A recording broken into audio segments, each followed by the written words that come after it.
a sunny and going to be hot Thursday morning. Welcome on into the Bullpen.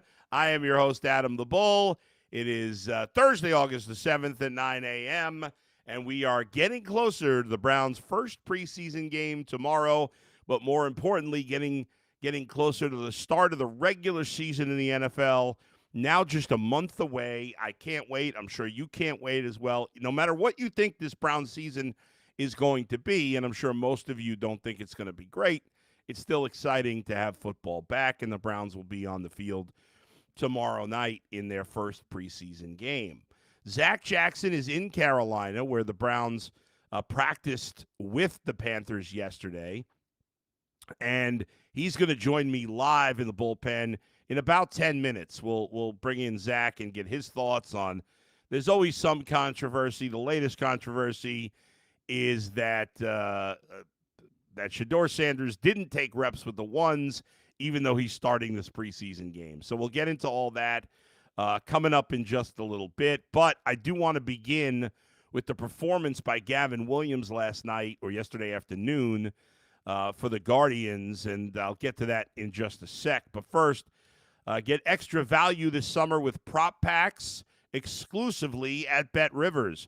Opt in to the prop packs promotion for your chance to earn profit boosts, bonus credits, and more when you place MLB same-game parlays. See the BetRivers app for full details and tear into the action. Speaking of betting on Major League Baseball, I will be on Betting Weekly Hardball live in 5 hours at 2 p.m. Eastern. So check out that. I'll also be on the Ultimate Cleveland Sports Show today at 11 a.m. But let's talk about the Guardians and what happened yesterday. And the Guardians, for much of the season, didn't give us much pleasure.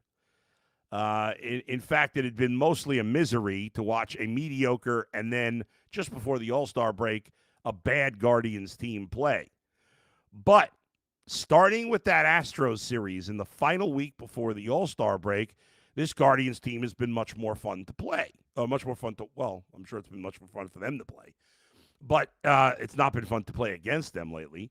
But it has been a team that's been much more fun to watch. This is a situation where they're playing significantly better baseball, right?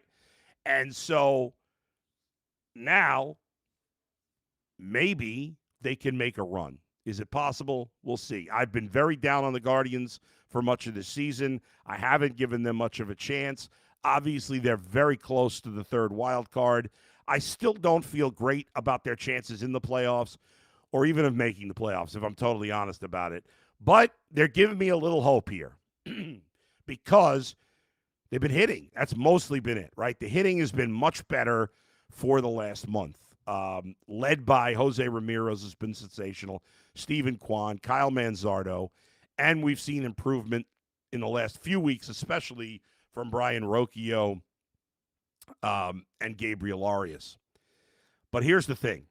Ultimately, if the Guardians are going to make the playoffs, and if they're going to make any kind of run and, any kind of surprising run in the postseason, it's going to be about the pitching. And for 2 years, I have been waiting for Gavin Williams to step up and become an ace. And quietly this year, while Tanner Bybee is disappointed, while Luis Ortiz has been suspended, while Ben Lively got hurt, Slade Ciccone has pitched well and has made kind of a name for himself here. But under the radar, Gavin Williams, who, even has been very inconsistent, very good at times, but very inconsistent, quietly over the last, I want to say 6 weeks or so, has pitched more and more like an ace every time we've seen him, right? And, excuse me. So, Gavin Williams last night, or yesterday afternoon, after he's pitched, significantly better of late, yesterday went on the mound against the Mets and you're thinking, the Guardians have really struggled in these opportunities against where they've won these series and then they've fallen on their face in the last game of the series. And so you wondered if that would happen again yesterday with Gavin Williams. And in fact, the opposite happened. Like I said, Gavin Williams has been very good. In fact, he's given up 3 earned runs or less in all but one start since June began. So think about that for a minute. He had a 4.27 ERA at the end of May, and he's got a 3.17 ERA now. To drop your ERA 1.10 points over 2 months in the regular season, this deep into the season, is not easy to do. And part of that is because the way he pitched yesterday. And the Guardians have not, the Guardians/Indians have not had a no-hitter since 1981 when Len Barker pitched a perfect game. I was 10 years old when that happened. I remember that. Even though I wasn't living in Cleveland, I just remember that because I followed baseball so closely as a kid. Obviously, I didn't see it, but I remember that. And there hasn't been one since. We're over 40 years later. And I thought, man, as much as I've criticized Stephen Vogt, I love that he left him in for the 8th. I love that he left him in for the 9th. A lot of teams wouldn't have done that. Young pitcher, over 100 pitches.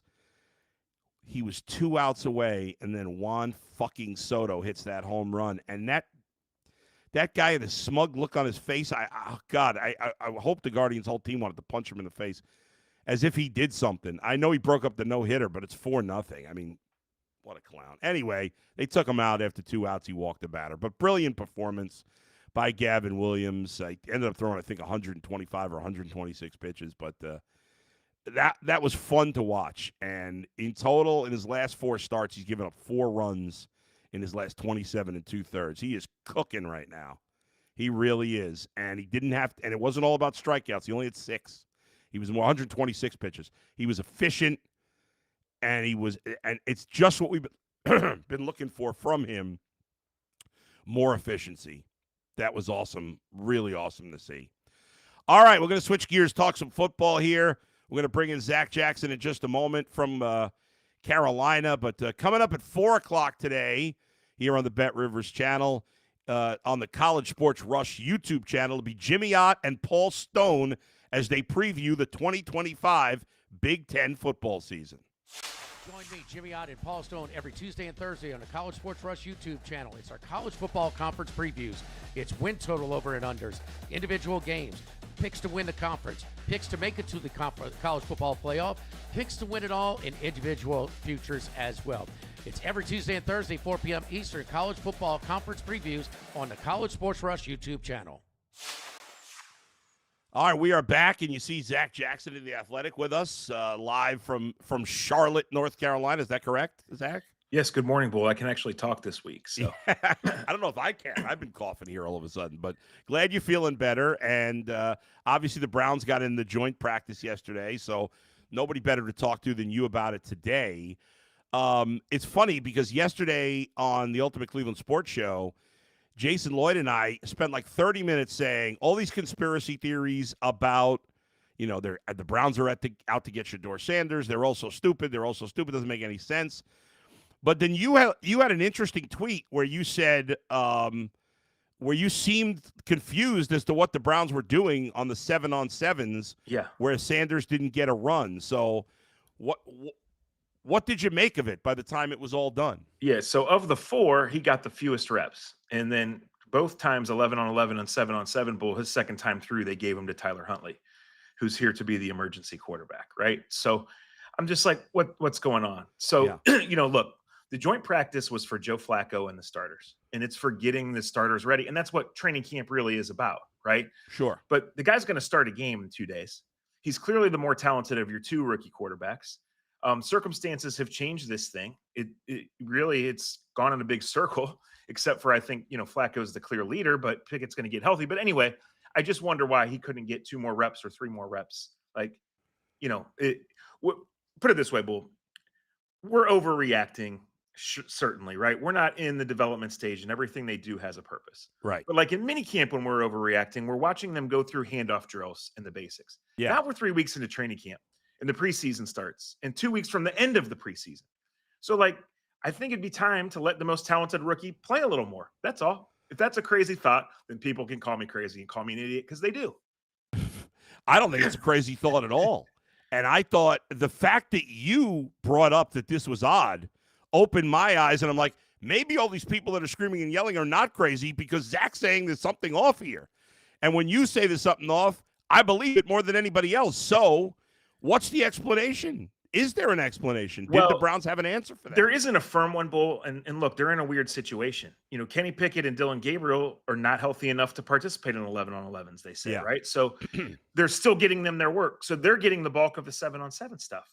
Okay, like the quarterback competition's going on. I mean, it was really rainy here yesterday, like incredibly rainy for 2 days. And we weren't sure practice was going to go on time. And it ended up being delayed only like 15 or 20 minutes, right? But they get out there, they get going, the clouds clear. And the first thing I look down and Kenny Pickett's doing the walkthrough with the starters. Well, he's not playing 11-on-11 with the starters. So it is this whole balance of, you know, it's still just practice. It doesn't mean a ton, but that's a sign that the quarterback competition isn't over, right? That tells me that next week when they get back to Berea and back to Philly, that Kenny Pickett's going to be in there with the starters getting a chance to win this job. How's he going to do it? I don't know. They have their methods. I get it.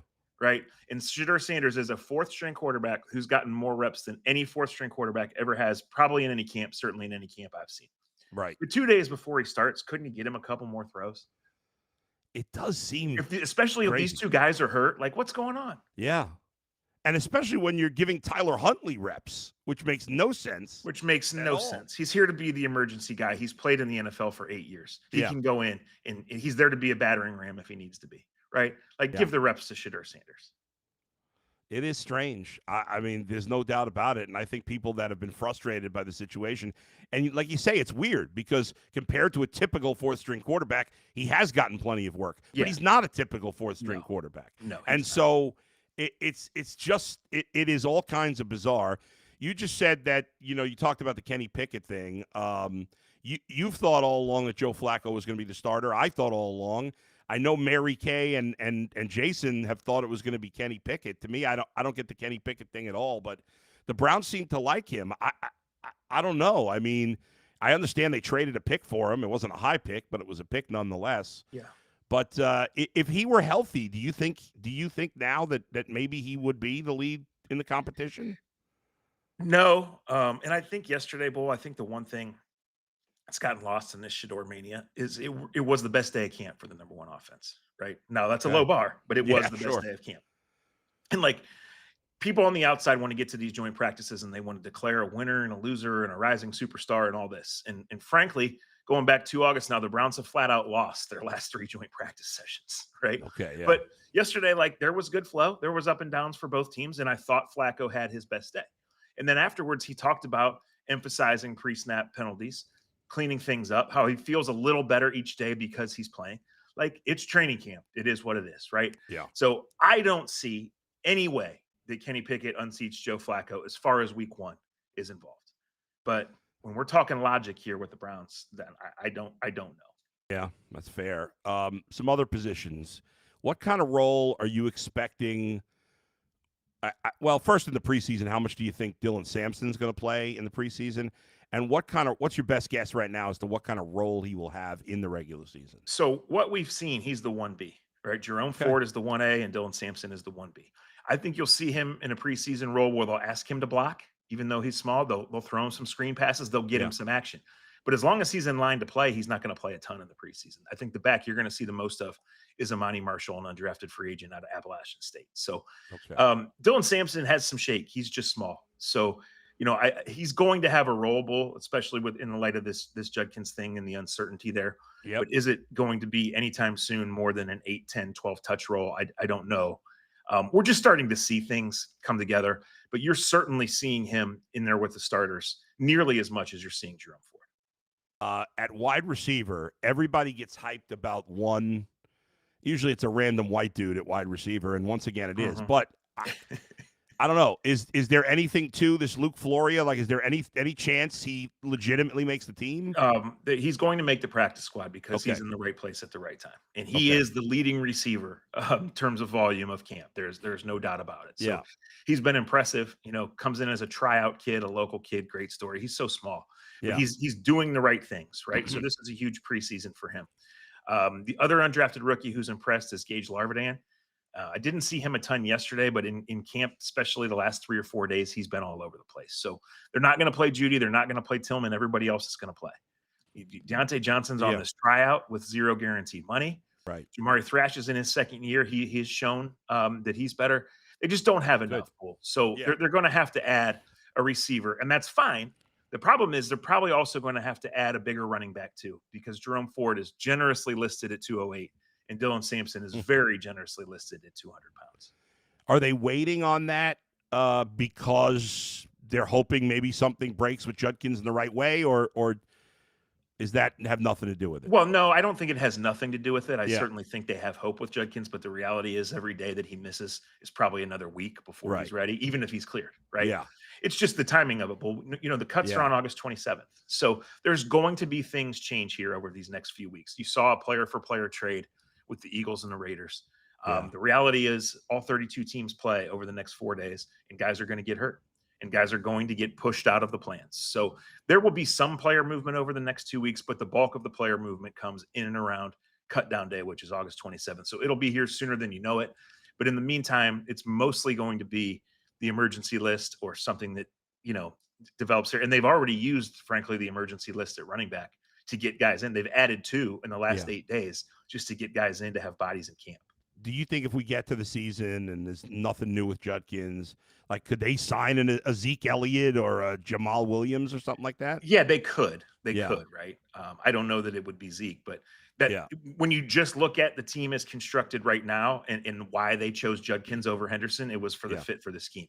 So they would be looking for a low to the ground power back, goal line back type of thing. You draft Judkins thinking he's going to become your 1A sooner than later. You wouldn't be finding that in the third tier free agency, but somehow in a lower level trade or in the waiver wire. And they are going to be second in the waiver wire all the way through the end of September. So there are going to be guys that get added in late August to this roster. Going back to wide receiver for a minute, you mentioned Cedric Tillman's not going to play. Is he not going to play because he's locked in as the 2, or is he not going to play because this, an injury reason? Because he's locked in. There's such a gap from 2 to anything else. So all right. There's actually a bigger gap from 1 to Tillman, right? Yeah. And part of that is just Jerry Jeudy's really good, and I think he is starting to click a little bit. Yeah. With Joe Flacco. But we haven't seen Cedric Tillman do much of anything. He's caught it when it's been thrown his way. David Njoku hasn't. Harold Fannin is coming. Harold Fannon's going to play with the ones. I really don't think you'll see Harold Fannin past the first 2 drives tomorrow, because I think his role it's not set, right? Because he's 21 years old and still learning this position, let alone the NFL. But Harold Fannon's going to play a lot for this team. That's interesting. There's a lot of upside there, obviously, a lot of talent. And I can't wait to see how they use him. You mentioned Deontay Johnson. Based on what you've heard, has he had a decent attitude? And I know that's been a big issue for the past year or so. I don't know that. Okay. They made him available to us way back in the spring. He was a ghost for the first 4 days of camp. Yeah. He's been much more active since then. He has to sense this opportunity, Bull. So when I heard Tommy Reese say he's just getting in shape, I thought, what in the world is going on? Yeah. But this is the team that brought you Kadarius Toney last year, right? They have to take on these projects because the drafting's been so shitty. It's just the reality. So something has to hit here. So maybe this Jamari Thrash rise is real. Maybe Tillman is just waiting for the offense to get more comfortable. Maybe Judy is going to be that good. And I think, look, if Flacco's playing, I think Judy catching 30 and 50-yard passes is in play. Yeah. But you would love to have the kind of balanced, explosive receiving core that good teams have. And right now they have Jerry Jeudy and a ton of question marks. Yeah. Like I said, it's not just the $0 that they owe Deontay Johnson. It's just look at his track record. Is he going to be on the team or not? I have no idea. And I might have a different answer in 2 days. And then 2 days after that, I might have a different answer. Yeah, totally fair. DeJuan Jones, I saw a picture of him yesterday talking to Joe Thomas, and I couldn't believe how much. I mean, obviously he's huge, height-wise, and he's still a big dude, but he's lost a lot of weight. I was really impressed. I mean, he seems like he took everything very seriously this offseason. He's lost a person. He really has. It's crazy. This is big, right? Because you Yeah. need a left tackle for now and for the future. He's Yep. under rookie contract. He's super well liked in the building. He's immensely talented. Yeah. He's got to learn this position. He's got to stay healthy. He's got to refine his game, right? Like, I think one of the reasons that he slipped as far as he did is like guys that are 370 or 390 or above, they just don't play in the NFL. They don't last, right? So now that he's clearly down from that, and I'll tell you this about DeJuan, he's always been willing to tell everybody his whole life story. The one thing he won't answer is his exact weight, right? Pre-draft or any of this time. But he's clearly lost a ton. Yes. He said 20, and that seemed like low by at least 50%, right? Oh, yeah. But if he can play, that is a big bonus for this team in trying to establish some things. And we're all talking about Shador, right? But tomorrow night, Bull, like the offensive line not only has to protect Shador, but these guys are fighting for jobs. The 4 best offensive linemen on this team do not have a contract past this season. So all of these guys who are trying to get in the pipeline need to go out and perform well. Are any of those 4 best offensive linemen going to play tomorrow? No. DeJuan might, I'm not sure, but none of those guys would play, and none of those guys will play next week. I don't know why they can't just come out and say that, right? Yeah, and so look, there weird. is an element to this camp and to every camp where things can change. But Sure. there's 30-year-old offensive linemen, one of whom might go to the Hall of Fame, is not going to ever play in the first preseason game. Yeah. And Joel's not ever going to play in the preseason at all. What do you think of what you've seen yesterday and just in general of Graham and Schlesinger in particular on defense? Yeah, I think those guys are comfortable. I think they drafted them because they're both really smart guys. I think they're as NFL ready as somebody in that position could be. So it's a totally new defensive scheme and set of responsibilities for Graham.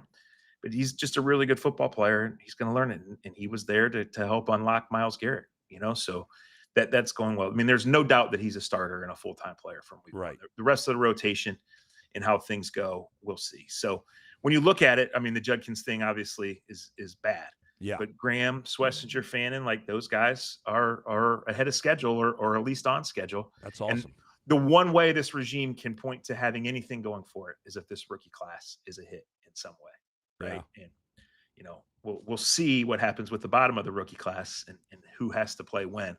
But at the top, 3 weeks into training camp, it's thumbs up all the way.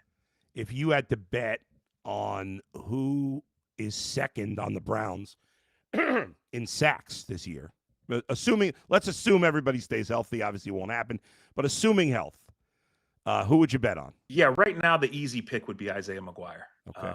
This is his third camp. He looks good. He's getting probably the most reps with the ones, and I think he's going to have the steadiest role. So, I thought Alex Wright was playing really well last year before the injury. He's obviously trying to find his footing back. Yeah. I think, Bull, it's a really good question, and it's something we need to see more in the preseason to see how they're rotating and how they're using these guys. But yeah, that's the whole idea, right? Like Myles is going to draw attention, and Myles is going to be Myles. So if you want to play the most, if you want to pad your own sack numbers, win your one-on-one battles on the other side, get back there and be disruptive. Denzel Ward, we were talking about Denzel Ward the other day. There was ESPN was putting out their lists of top 10 players at each position. Executives were ranking guys, and I think they had Denzel Ward number 2 on the list. And, obviously Denzel's missed a few games each year, but last year he was relatively healthy. It seems like the only thing he doesn't have from his game is that he doesn't ever put up big interception numbers. Mm-hmm. Is that still you think we could see that this late in his career? That next he's step talked happens? about it. Like he dropped like 6 interceptions last year. Yeah. Right?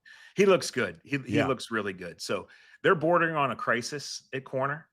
Having lost Martin Emerson. Yeah. And having some other guys who are just really trying to earn jobs who are now all ahead of schedule. Yeah. So we're not going to see Newsome in the preseason, at least for the next 2 weeks. You're obviously not going to see Denzel anymore in the preseason. So you're looking at Cameron Mitchell and Miles Harden, Tony Brown, Newsome. I can't even pronounce his first name. I need to learn it, but he was out there with the starters yesterday. Yeah. So these guys are getting chances, and they're going to do it. And, certainly the next 8 quarters of preseason football and 2 more practices with the Panthers, with the Eagles are going to be, you're going to see Denzel Ward for a handful of reps, and it's going to be up to these guys to show they can stay healthy, make plays, and grow into roles. You would love to feel good about Ward and Newsome and then the rest, but You play 10 corners every year. It's Yeah. just how it goes. They're the smallest guys on the field. They're involved in high-speed collisions on every play, and they're covering the Jamar Chases of the world, right? Yeah. Justin Jefferson. I mean, look at this schedule, Yeah. right? It's So, unbelievable. yeah, this is the right time for Yeah. Denzel to be peaking, and I think he is. But there's huge questions otherwise. A huge opportunity Yeah. for Greg Newsome, who doesn't have a contract past this season.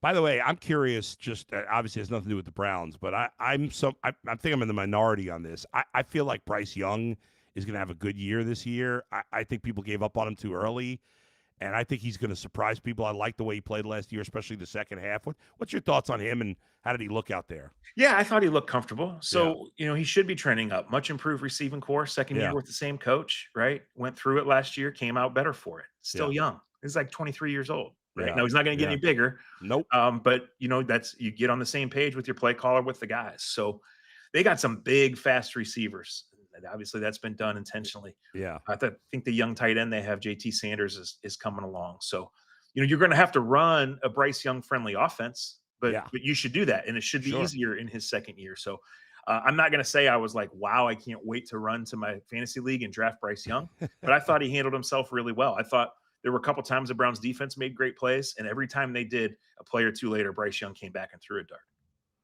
Yeah. All right, let's wrap it up back where we started at quarterback. You said in the beginning of our conversation that clearly Shedeur Sanders has been is the more talented of the rookie quarterbacks. Mm-hmm. What is it that you think the Browns see, or at least saw, in Dillon Gabriel that maybe the rest of us are not seeing? Processing, and he does have an arm, right? But when he can't see, his fundamentals get all out of whack. So I just see Dillon Gabriel as the next Kellen Moore and Colt McCoy and all these guys who played forever in college and were in certain systems and thrived, and they get to the NFL and they're just overwhelmed by it. So I could be wrong, but everything we've seen through 2 months of the spring and 3 weeks of training camp tells me I've never been more right. So let's see where it goes. Yeah. You think he's a guy who's going to, like some of those guys you mentioned, certainly Colt McCoy, could be a backup in the league for very long, and that's it? Or is he not even that? Are you asking if I think he'll be very good on TV? Yes, he will be. He will be. Yeah. All right, Zach, next week is going to be interesting. There, obviously, the scrimmage against Philly, that'll be fun.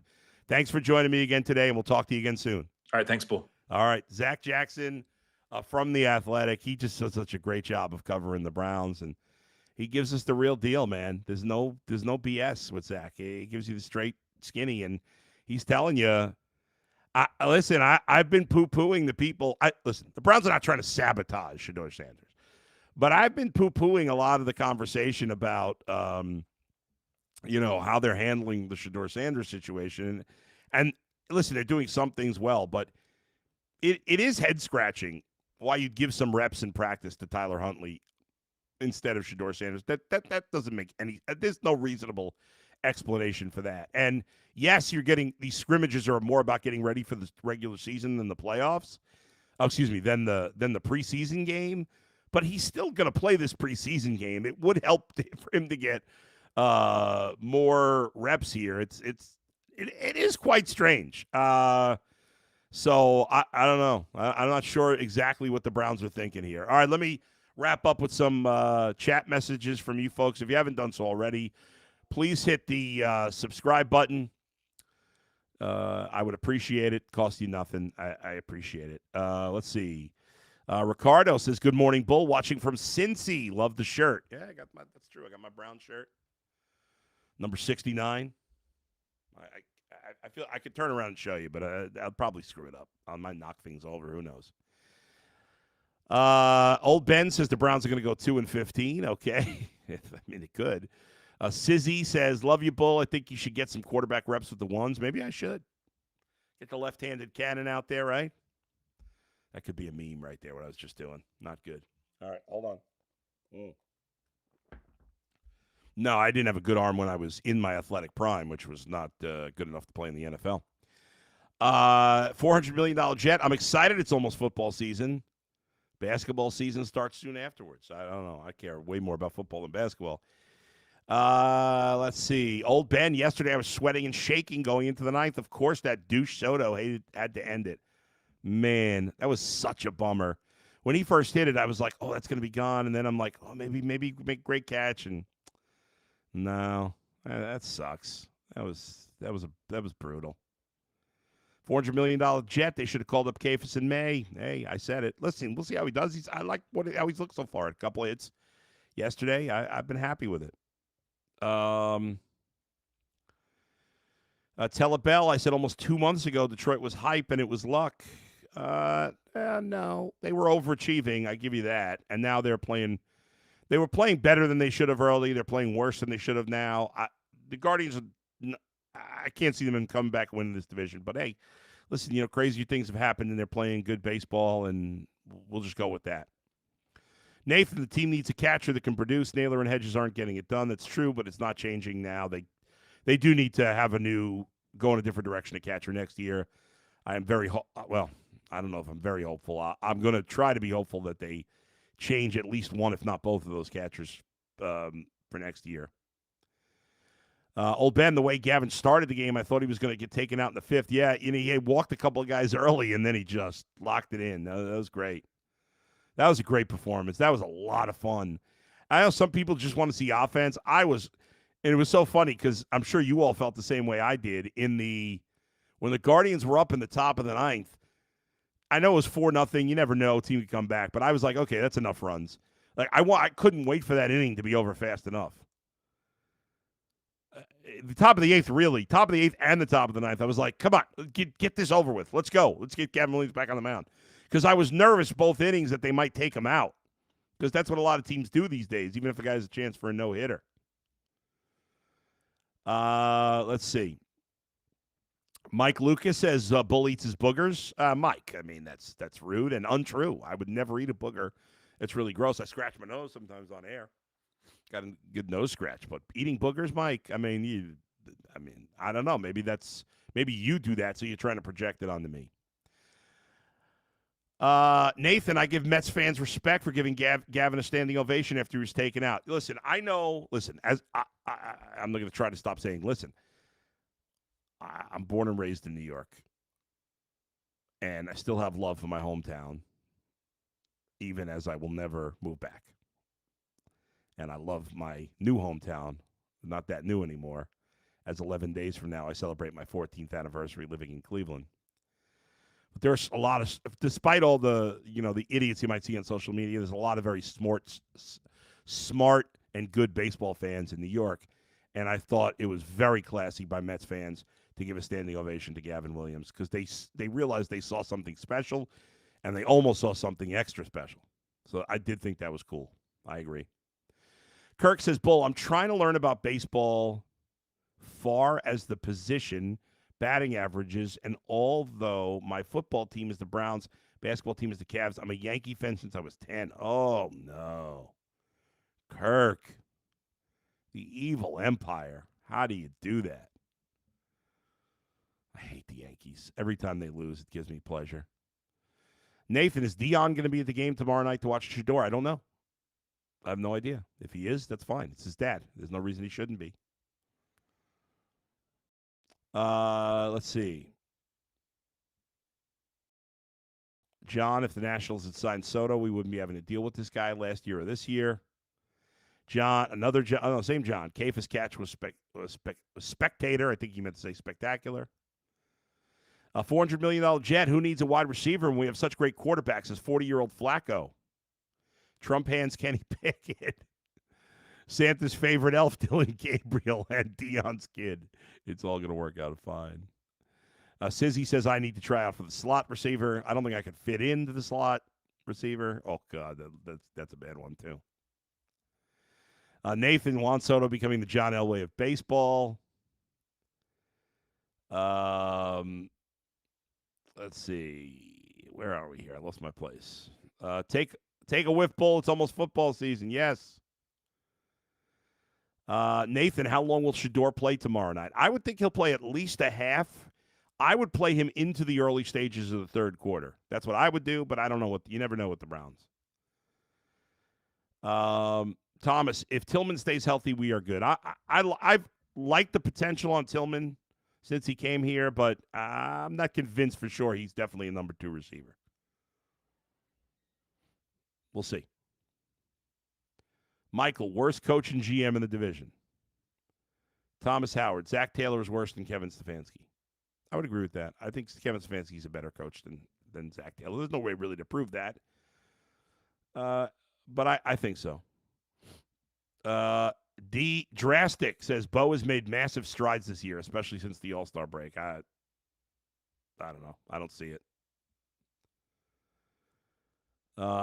Atlanta Dave, what is the situation on Zach Zinner? I don't know. I don't know if that guy can play at all. Yes, there are preseason games today, my 2 cents. You're right. Michael says Stefanski sucks.